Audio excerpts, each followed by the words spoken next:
sempre. Amém. Amém, irmãos? Aleluia. Vamos começar. Liderança sob graça, quando a fraqueza vira força. Amém? Abra sua Bíblia em 2 Coríntios, capítulo 12. 2 Coríntios, capítulo 12, versículo 7 até o 10. Amém? 2 Coríntios 12, verso 7 ao 10. Diz a palavra do Senhor: e para que não me ensoberbecesse com a grandeza das revelações, foi-me posto um espinho na carne, mensageiro de Satanás, para me esbofetear, a fim de que não me exalte.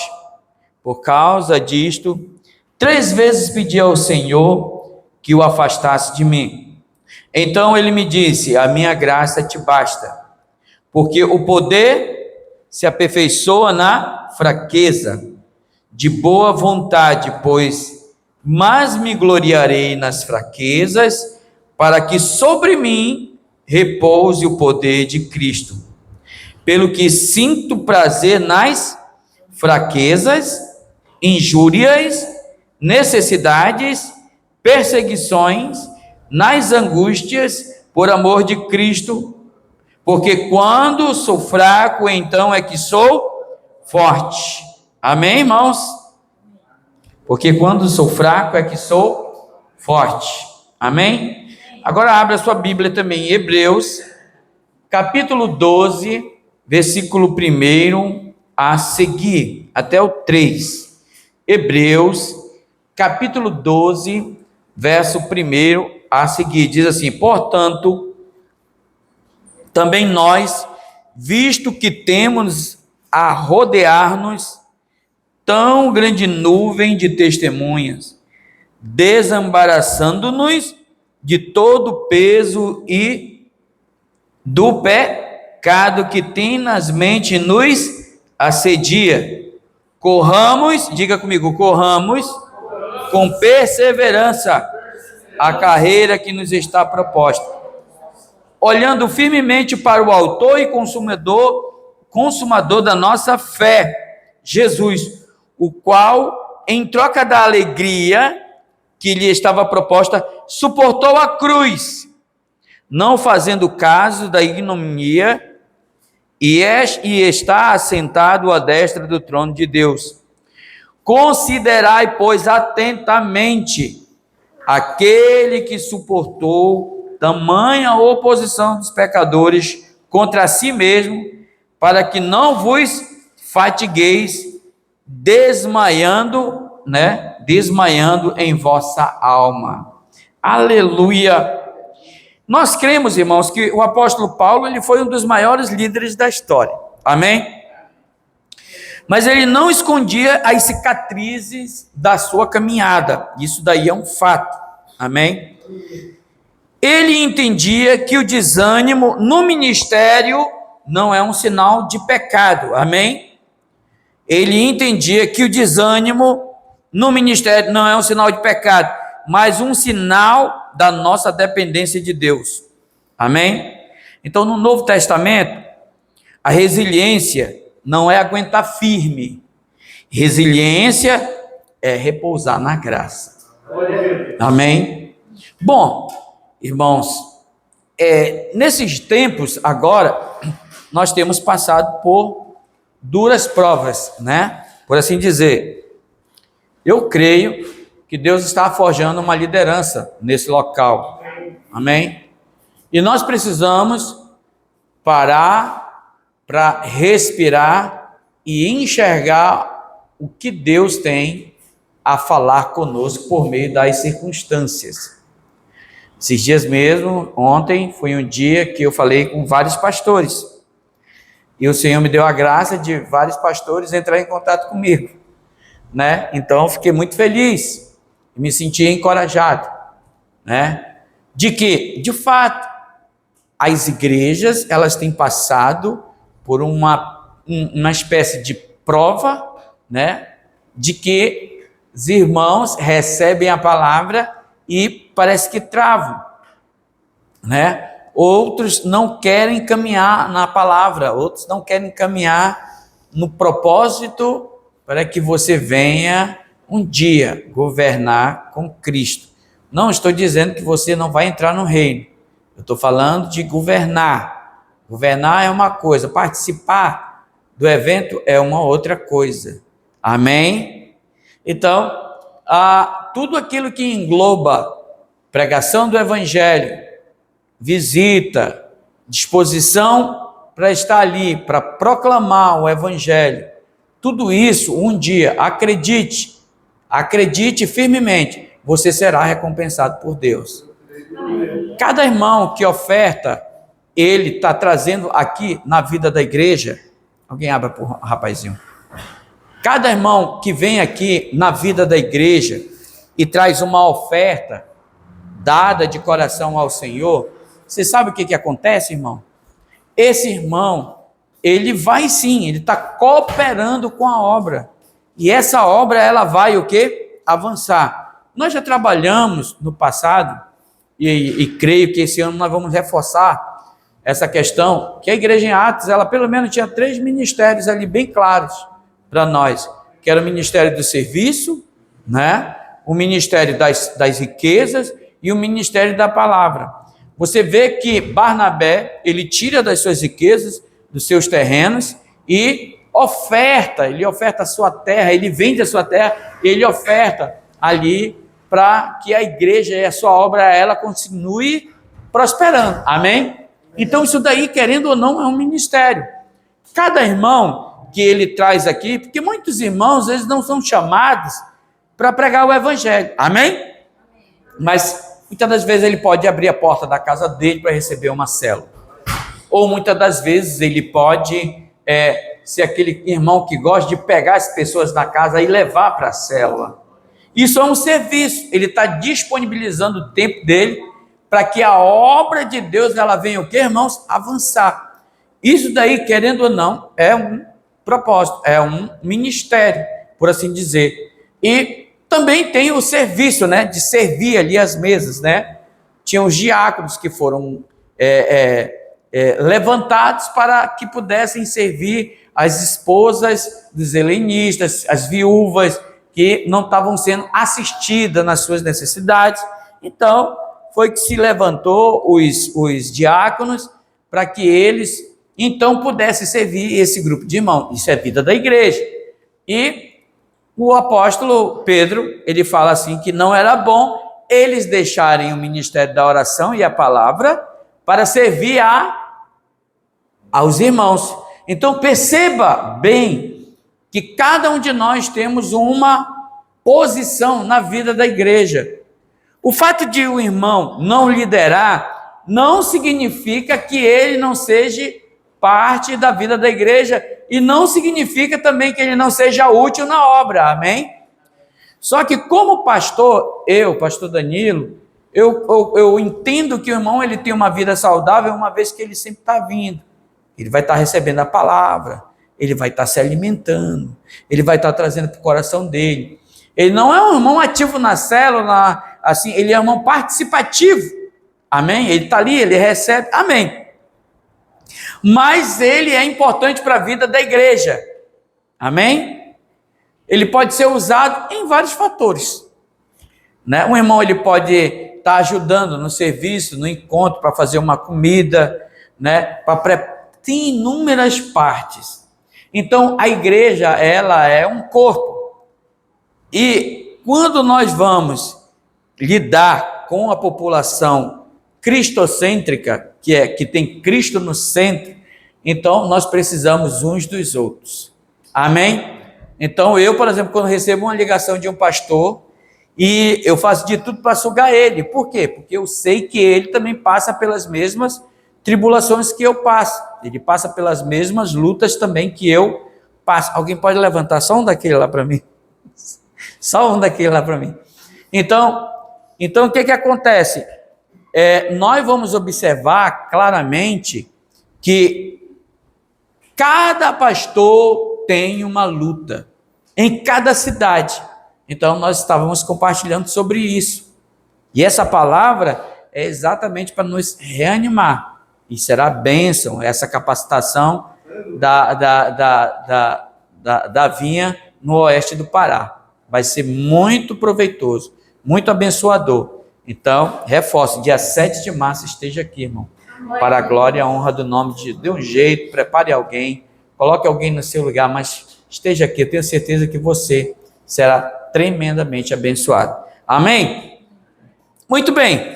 Dados esses pontos aí, o que nós, então, compartilhávamos? Que aqui no Pará, por assim dizer, no norte do Pará e no oeste do Pará, nós temos enfrentado uma luta, eu acredito, eu não sei se todo o Brasil, mas pelo menos do Pará para cá eu sei, né, que nós estamos na vinha daqui. E nós vemos o quê? Que a palavra ela é dispensada, mas que muitos irmãos eles não estão o quê? Eles não estão respondendo. Se tem 100 irmãos, 50 vai para o culto. Se tem 20, vai 10 para o culto. Se tem 30, 15 vai para o culto. Se tem 100, de 100, 50 vai para o culto. Se tem 40, de 40, 20 vai para o culto. E por aí sucessivamente. E aí tem essa dificuldade, né? E aí o que fazer diante disso? O que fazer diante dessa situação? Porque se a gente se apegar a pessoas, nós também precisamos entender que nós precisamos trabalhar, avançar com o Evangelho. O Evangelho, ele precisa de projeção, ele precisa de continuar. E o que causa muitas das vezes o desânimo, né, por assim dizer, o desânimo que nós estávamos falando aqui, né, quando você se sente fraco, né, e nós entendemos que a força ela vem de Deus, com certeza ela vem de Deus, mas você acaba se sentindo fraco. Eu, quando não vejo um irmão, eu fico um pouco entristecido. Não estou dizendo que a ausência do irmão vai me enfraquecer, mas acredite, se o irmão vier para o culto, eu me sinto muito feliz. Eu vou dormir com a minha cabeça muito em paz. Acredite, irmão. E todas as vezes que eu vou dormir, eu agradeço a Deus pela vida dos irmãos que têm vindo. E eu agradeço, Senhor, muito obrigado pela vida daquele irmão, daquela irmã. Senhor, pela vida daqueles que não puderam estar, mas traz, Senhor. Move, faz algo, Senhor. Isso me traz refrigério. Não que eu não receba direção de Deus, força de Deus, e não que eu não esteja dando valor à presença de Deus na minha vida. Não, muito pelo contrário.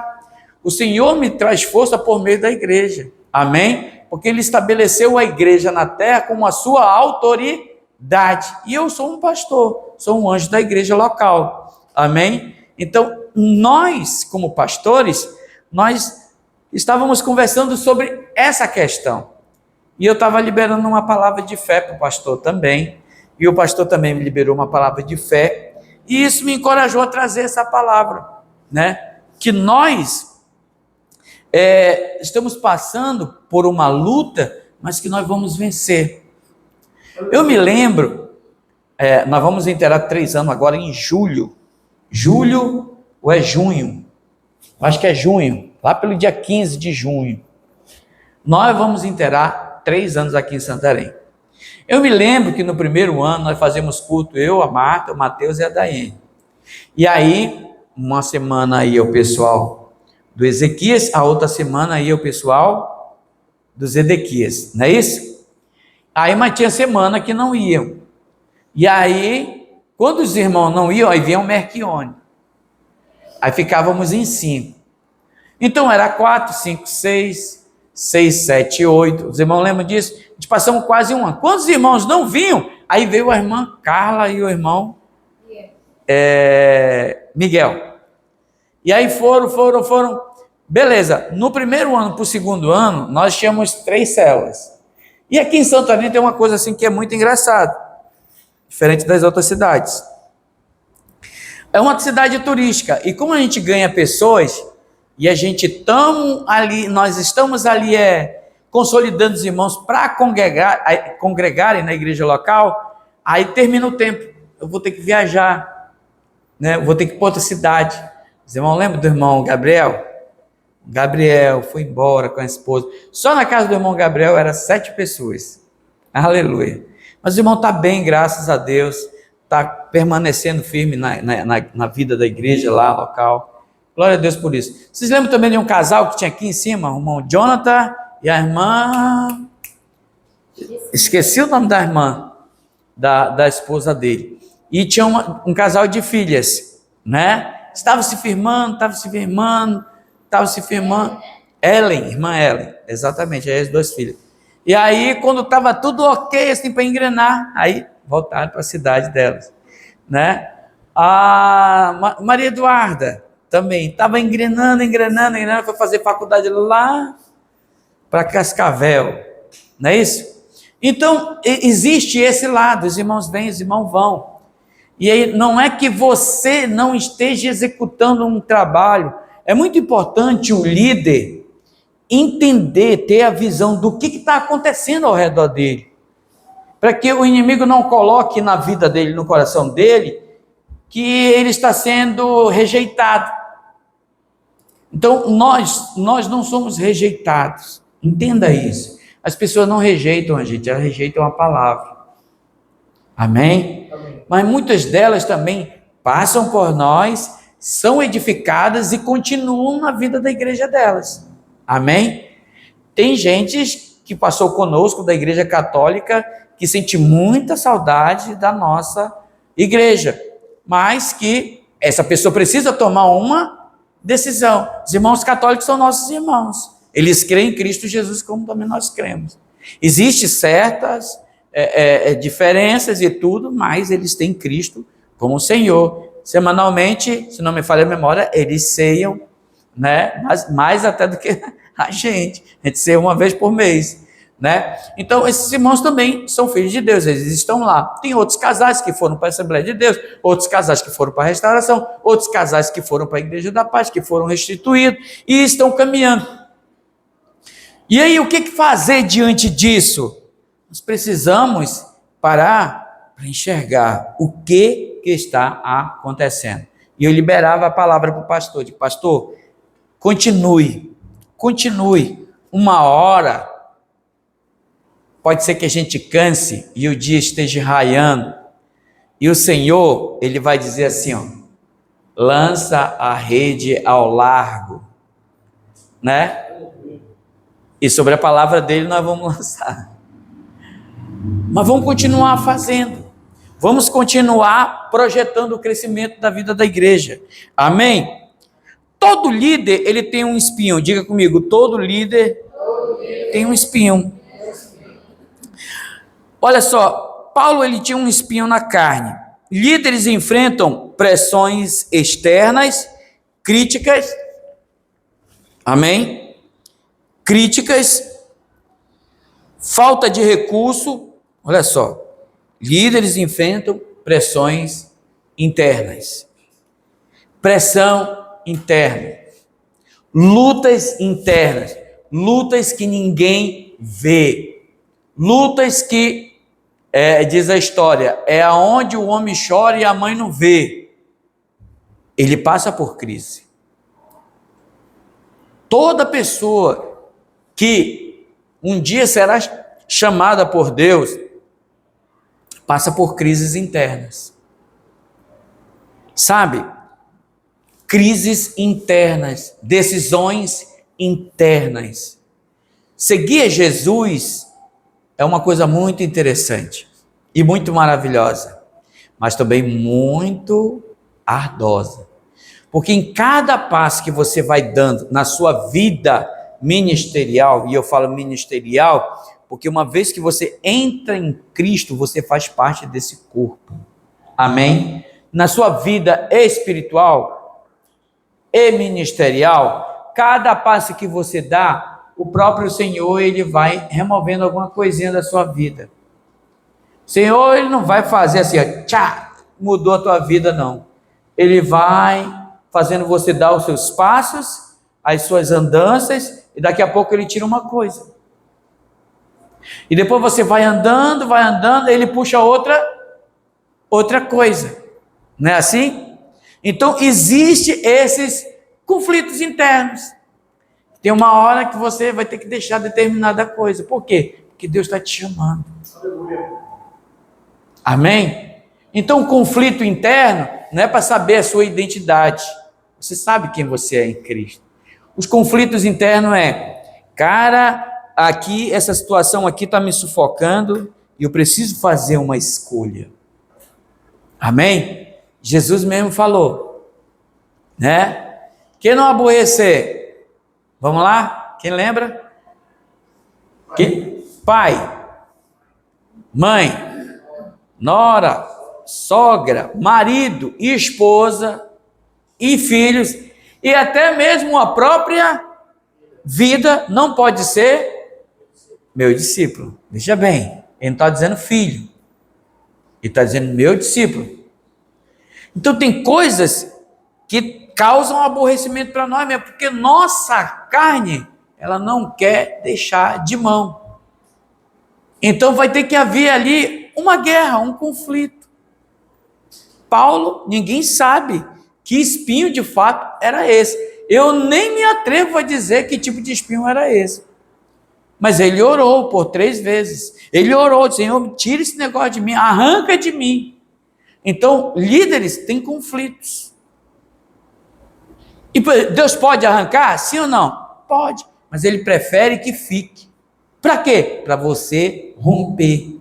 Para você ser forjado. Para você avançar. Tem luta na nossa vida que a gente fala, meu Deus, isso não acaba. Meu Deus, parece que isso daqui não vai ser resolvido. Será? Arranca. Meu Deus, você ora, você jejua. Não acontece nada. Porque, na verdade, você precisa ser forjado. Sabe? Forjado. Eu vou dar um exemplo para você.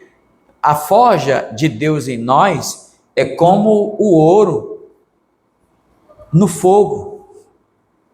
Você pode misturar prata, você pode misturar o que você quiser no ouro.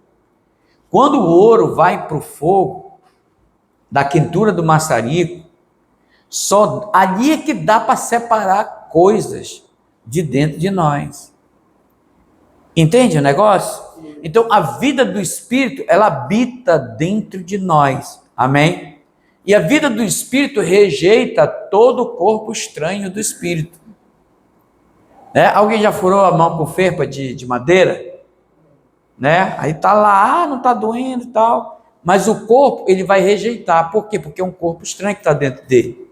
Assim é o Espírito. Tem coisas dentro de nós que precisam ser arrancadas. Por isso Paulo usa exatamente essa expressão. É um espinho. Precisa ser retirado de mim. É um espinho, é um atrapalho. Eu preciso priorizar as coisas de Deus. Eu só priorizo as minhas coisas. Mas está errado. O próprio Espírito vai te dizer. O próprio Espírito vai te convencer. O próprio Espírito vai falar com você. E amigo, quem dera fosse assim. Eu vou deixar de fazer isso porque agora eu senti uma paz tão grande que agora eu não vou fazer mais. Não, amigo, é renúncia. Jesus mesmo falou, negue-se a si mesmo. Ele está dizendo, você pode continuar fazendo. O que ele falou para Pedro? Vocês também não vão? Aí, o Senhor deixou na mão dele. Tem coisas que o Senhor vai olhar para você e vai deixar na sua mão. Não pense que vai descer uma nuvem de glória, né? Um anjo com uma tenaz vai tocar na tua boca e vai dizer, olha, nunca mais você... Não. O Senhor diz, vocês também não vão? E Pedro fala o quê? Para onde nós iremos, Senhor? Só tu tens a palavra de vida. Então, vem e segue-me. Amém? Discípulo vem e segue-me. Aos perdidos, o Senhor diz, ide por todo mundo, pregai o meu evangelho. Mas ao discípulo, o Senhor sempre diz, vem e segue-me. Apocalipse 14 diz que os vencedores são os seguidores do Cordeiro. Não é o Cordeiro que segue eles, é eles que seguem a direção do Espírito na vida deles. Então, querido irmão, querida irmã, Deus, ele fala com você. Deus, ele fala no seu espírito. Amém? Mas você precisa fazer uma tomada de decisão. Essa decisão, ele já deu a resposta para você, o que é para você fazer. Mas você precisa seguir o Cordeiro. Amém? Negue-se a si mesmo, tome a sua cruz e siga-me. Amém, irmãos? Amém. Os irmãos compreenderam? Amém. Então, esse espinho existe. Olha só, ansiedade. Irmãos, ansiedade, misericórdia. Você ora para Deus te dar uma coisa que você quer agora. Senhor, o Senhor não está me ouvindo, o Senhor não está... Irmãos, olha, tem coisas que eu estou orando há mais de 3 anos. Há mais de 3 anos. Eu estava falando com um pastor, achei muito engraçado. Ele falou assim, pastor, eu já fiz até aniversário de criança. Para ganhar dinheiro. Ornamentação. Eu me lembrei de mim com a minha esposa. A gente andando pela cidade. Fazendo bazar. Vendendo sabão líquido. Vou fazer o comercial dela aqui, que vai para o YouTube. E fazendo as nossas vendas. Mas qual é o maior foco? Propagação do Evangelho. Veja bem, eu trabalho para estar bem, para eu propagar o Evangelho. Não sou contra o irmão ir na praia. Pode ir, irmão. Vá. É bom, leve sua família. Não sou contra o irmão ir no cinema, no restaurante, almoçar, jantar com sua família. Não, eu sou totalmente a favor. Pastor, eu vou jogar uma bola, vou fazer uma corrida no calçadão aqui da Orla de Santarém, eu vou estar para a academia, vá, mas entenda algo, querido irmão, querida irmã, isso tudo é de Deus, mas entre certas coisas, em determinados momentos, eu escolho Deus, entende? Não estou dizendo que é pecado, é errado, não, estou dizendo que quando eu tiver que ter uma tomada de decisão entre o meu comércio e a obra, eu vou ponderar pela obra. Entre a minha viagem ou alguma coisa, eu vou ponderar pela obra. Entende? Eu posso viajar um outro dia. Eu posso adiar um pouco a minha ida à praia. Eu poderia ir hoje, mas aconteceu um imprevisto. Não vou. Mas semana que vem eu vou. Marco e vou. Amém? Na tomada de decisão para o reino, sempre eu tendo pelo reino. Mas tem irmão que é ansioso demais. Tem irmão que ele quer, ele ora agora, ele quer daqui a 2 horas, daqui a para amanhã, ele jejua, ele quer que as coisas aconteçam repentinamente. Mas, para essas coisas acontecerem, irmão, leva-se tempo. A forja leva um tempo. E nós somos forjados pelo Senhor. E o Senhor não retira a prova da nossa vida, até que nós venhamos passar por aprovados. Amém, irmãos? Aleluia. O próximo ponto, o paradoxo do poder. 2 Coríntios 12, 9 e 10. Amém? 2 Coríntios 9 e 10. Aleluia.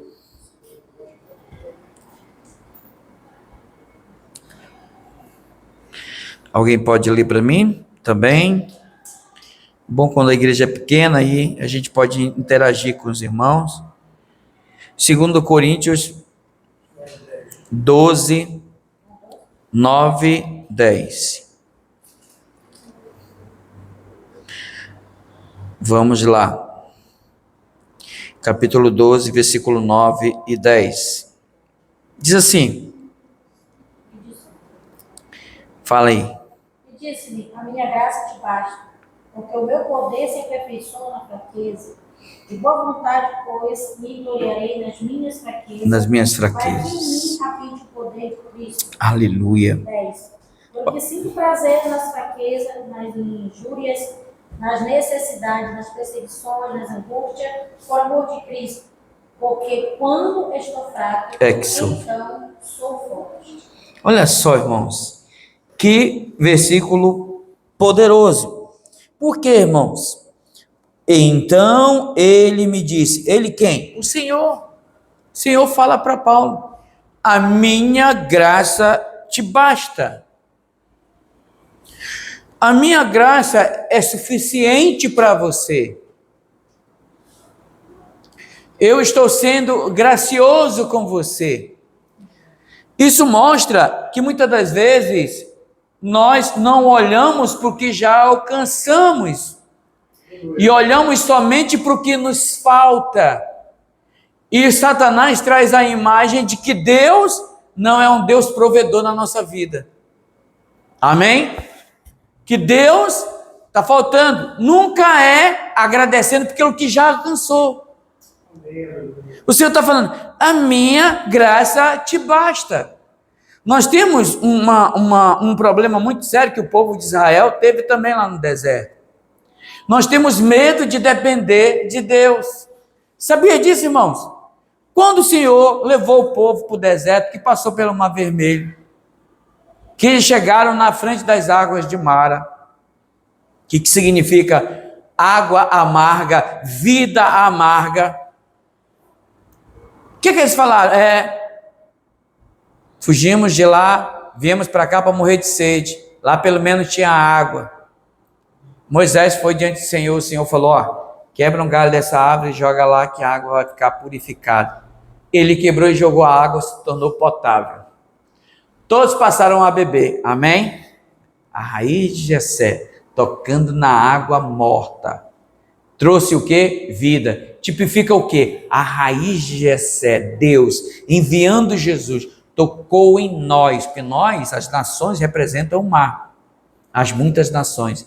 Esse galho entrou nesse mar, e esse mar se tornou saudável. Amém? Aponta porque Cristo entra na nossa vida, tudo muda. A vida amarga se torna doce. Amém? O Senhor estava dizendo o quê? Eu vou tornar a vida de vocês doce, potável, saudável. Muito bem, eles continuaram. Pelo menos lá a gente tinha o que comer, o que beber, né? Agora a gente vai comer o quê? Aí o Senhor fala para Moisés, diga ao povo que amanhã, pela manhã, todo dia, eu vou enviar o maná do céu. Tá bom? Pode ler lá.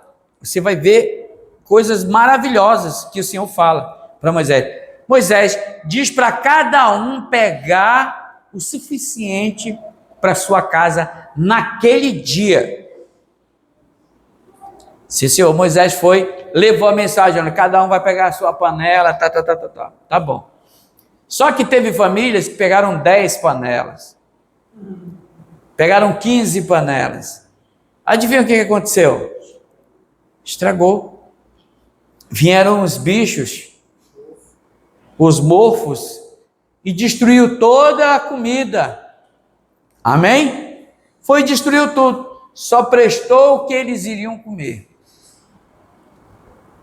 Aí no outro dia, chegando para o meio-dia, pelo menos tinha um almoço bom. Só que eles viviam como escravos. O Senhor mandava as codornizes, né? Eles se alimentavam. No outro dia, Deus mandava maná de novo. Deus mandava o que mais? As codornizes. De dia, o Senhor cobria eles com a nuvem. De noite, o Senhor clareava uma tocha de fogo no céu. Mas, o que eles queriam? Eles queriam ter em estoque. Esse é o problema da gente. A gente quer ter para não depender de Deus. Você sabe por que nós trabalhamos muito? Porque nós não queremos depender de Deus. Você sabia disso? Eu vou trabalhar para me ganhar 20 mil. De primeiro era só 1.000. Depois ganhou 1.000, agora eu quero ganhar 2.000. Depois ganha 2.000, eu quero 3.000. Porque quando tiver 3.000 vai ser melhor. Quando tiver 5.000 vai ser... Aí sim, aí 5.000 todo mês. Aí ganha 5.000.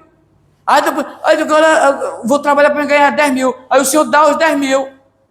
Aí quando dá... Por quê? Porque nunca quer depender de Deus. Entende o negócio? Ele quer o quê? Ele quer não depender do Senhor. E o Senhor estava falando para Paulo o quê? A minha graça te basta. Cara, eu sou o teu alimento. A serpente vai te morder, tu não vai morrer. O barco vai naufragar, tu não vai morrer. Tu vai orar por todo mundo. Tu vai passar necessidade, mas tu não vai morrer de fome. Porque crente agora não pode passar necessidade. Crente não pode passar uma lutazinha que ele acha que Deus não está com ele. Porque Deus para ele é sinônimo de muita riqueza. Eu concordo, Deus é isso.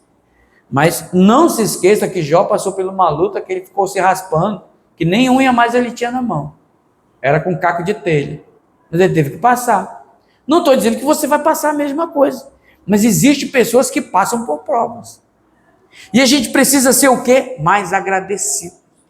Agradecido a Deus. Paulo, nessa leitura que nós lemos aqui, ele está rogando ao Senhor, mas o Senhor fala assim: a minha graça te basta. O meu poder se aperfeiçoa na tua fraqueza. E Paulo diz: então quando eu estou fraco é que sou forte. Exatamente isso. É isso. Não é quando eu sou fraco para trabalhar, não. Trabalho, normal. Não vá com moleza, não. Trabalho, tudinho. O Senhor está falando quando as coisas passam da tua possibilidade. Eu oro por muitos irmãos. Eu digo para Deus, o Senhor, não tem um fulano de tal? Teu filho amado, que tu ama muito ele. Senhor, eu não posso com aquele irmão. Não tenho. Eu não consigo dar jeito naquele irmão. Só o Senhor na vida dele. E eu quero deixar claro, Senhor, que é o Senhor que vai mudar a vida dele. Eu não mudo, Senhor. Se eu carregar esse peso para cima de mim, eu vou morrer. Eu lanço esse peso em cima de ti. E é o Senhor que vai tratar com a vida do irmão. Aí quando o irmão passa por uma luta, eu não me meto também. Eu deixo o irmão pegando fogo lá. Porque ele precisa ser o quê? Forjado. Ele precisa ter crise, ele precisa chorar. Ele precisa... muitas das vezes ter as experiências dele, e aí é que o Senhor vai falar com ele, é no momento. Deus, irmão, Deus é fantástico, Deus ele é maravilhoso, e ele vai trabalhando na vida das pessoas, amém? A minha graça te basta. Para o líder desanimado, a palavra de Deus não é: vou facilitar as coisas para você, mas estarei com você, amém? O que o Senhor diz para você? Pastor, Senhor, eu estou passando por uma luta, me tira. Negativo, ele não vai fazer isso. Ele vai dizer: eu estou aqui com você. Tá bom? Não pense que eu não estou vendo, mas eu preciso que você passe por isso. É necessário que você passe por isso. As coisas, aonde eu quero te levar, você vai ter que passar por isso. Se você não quiser passar por isso, lá na frente você vai passar numa proporção maior. E eu sugiro a você que passe agora. Amém? Tem aquele cidadão que quer colar, e no final do ano não passa? Aí é mais um ano. Ele poderia estudar só uma semana, mas ele não quer, ele vai estudar o ano todinho de novo, né? Então nós precisamos olhar e entender que Deus ele está trabalhando na nossa vida. Quando eu sou fraco é que sou forte. O desânimo morre quando paramos de tentar. O desânimo morre quando pararmos de tentar ser autossuficiente. Tudo você quer resolver sem depender de Deus. Tudo você quer resolver na sua casa sem depender de Deus. Porque depender de Deus é um negócio cabuloso. É um negócio que vai trazer o quê? Agonia para você. Quer ver um exemplo no hospital? Alguém chega diante do hospital, no médico lá, olha, fulano, o quadro e o que é para você? É meu primo, é meu marido, é minha esposa, é meu tio, é meu... Pois é, deixa ele falar uma coisa, ele está na mão de Deus. Aí o que as pessoas falam? Vai morrer. Vai morrer. Você percebe? É engraçado isso. Está na mão de Deus. Quando era para dizer, você está na mão de Deus, então o negócio está resolvido. Amém? Vai morrer. Doutor, me diga com toda sinceridade. Eu sei que ele já está na mão de Deus. E você acha que ele aguenta até quando? Aí o médico, talvez até daqui a 3 horas, um dia, 2 dias no máximo. As pessoas levam a imagem de que Deus, de que estar na mão de Deus é estar totalmente destruído, é estar acabado, é estar desesperançado. Você está na mão de Deus, querido irmão. Glória a Deus. Você está na mão de Deus, a tua mulher, o teu filho, teu marido. Você tem que parar de olhar para o seu marido, para a sua esposa, para o seu filho e olhar para Deus. Glória a Deus. Meu filho, minha esposa, meu marido está na mão de Deus. Amém. Senhor, não sei onde esse cidadão, essa cidadã está, mas Senhor, está na tua mão, Senhor. Está na tua mão. E descansa, não é estar na tua mão e está de um lado para o outro, não, está na tua mão. Nada vai acontecer porque eu tenho pedido e o Senhor me ouve. Amém?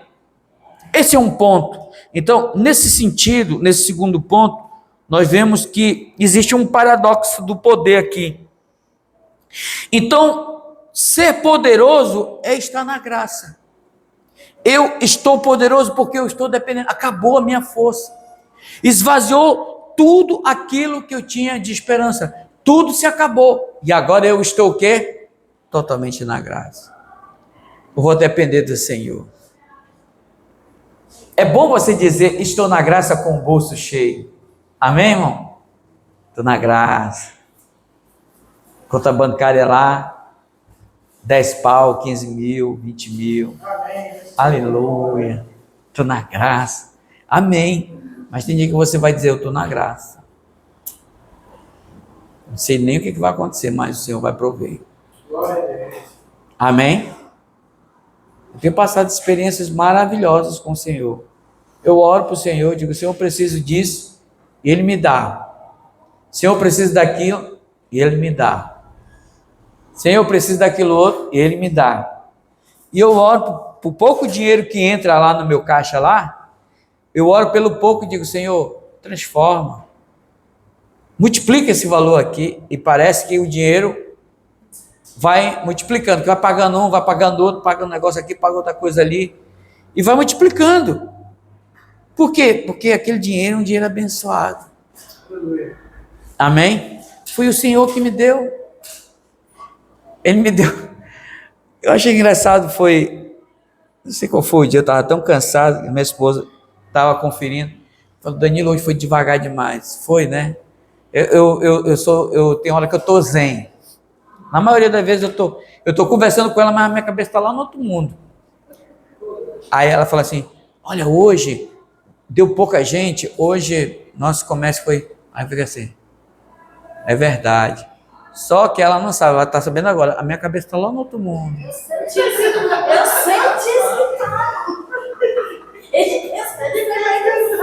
Eu não estou nem aí. Eu não ligo, irmão, não ligo. Escute. Aí quando chegou de noite lá, na hora que estava no quadro, ela foi conferir. Danilo, olha o milagre.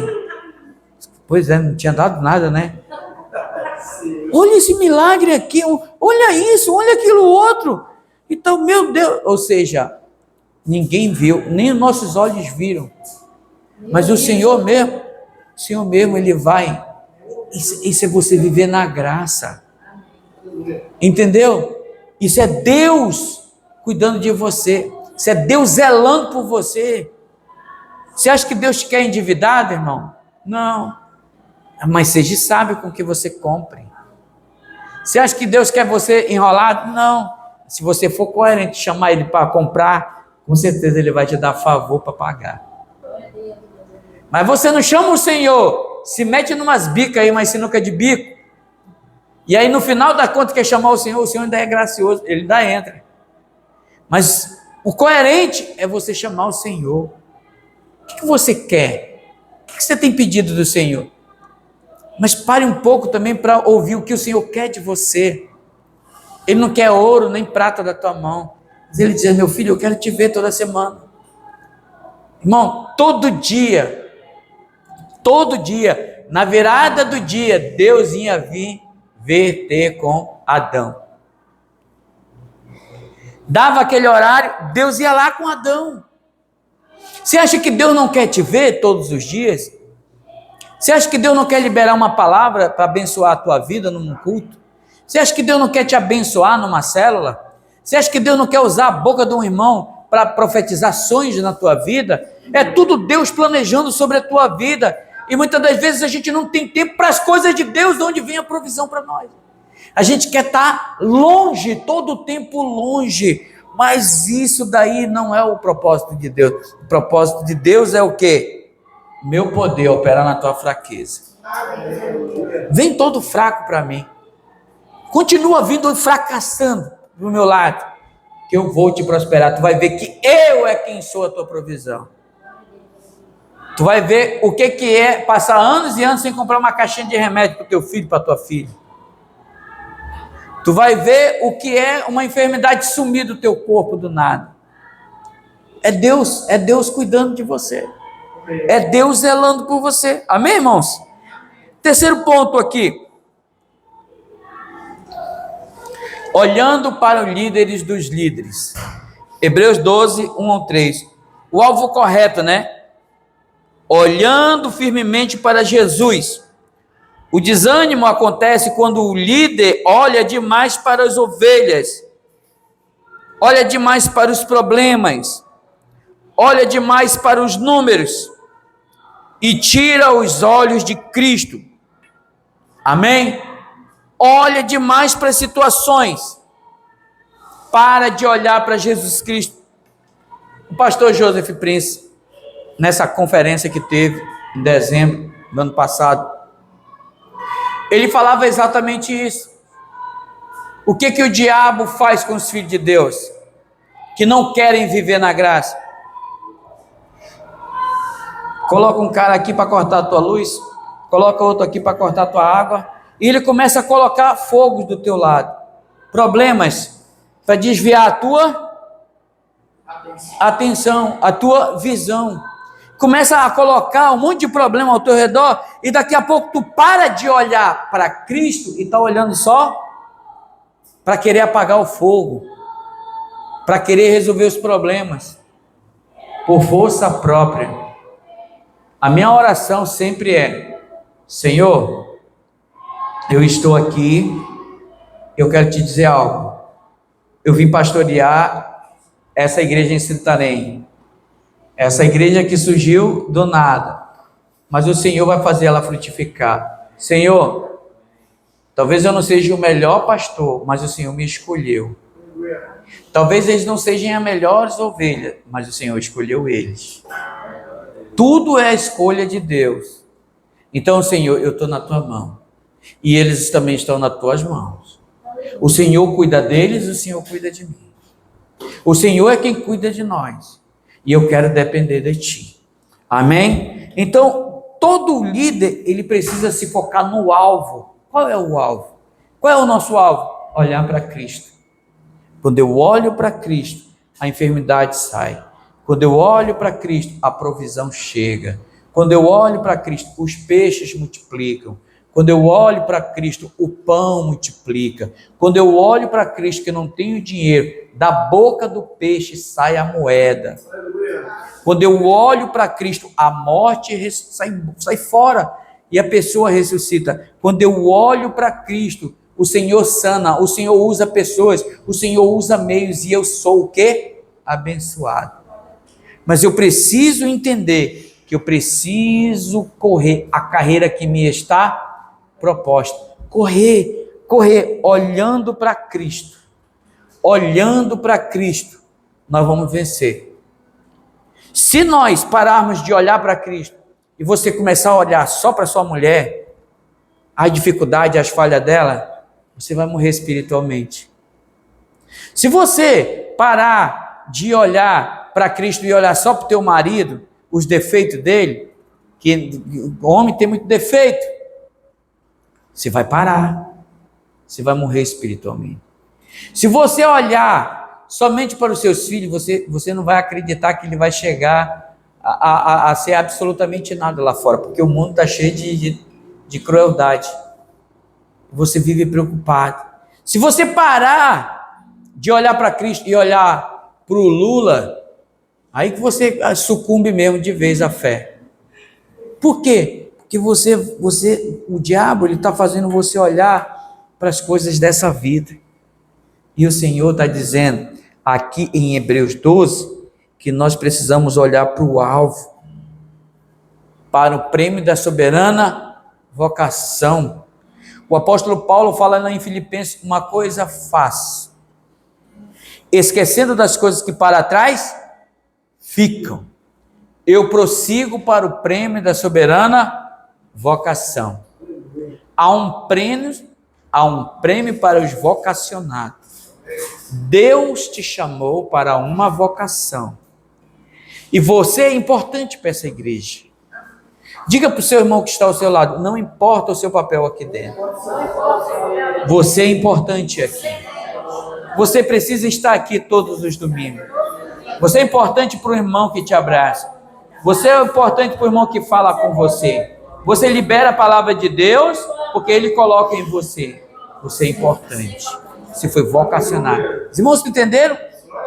Essa é a palavra de Deus para nós essa semana.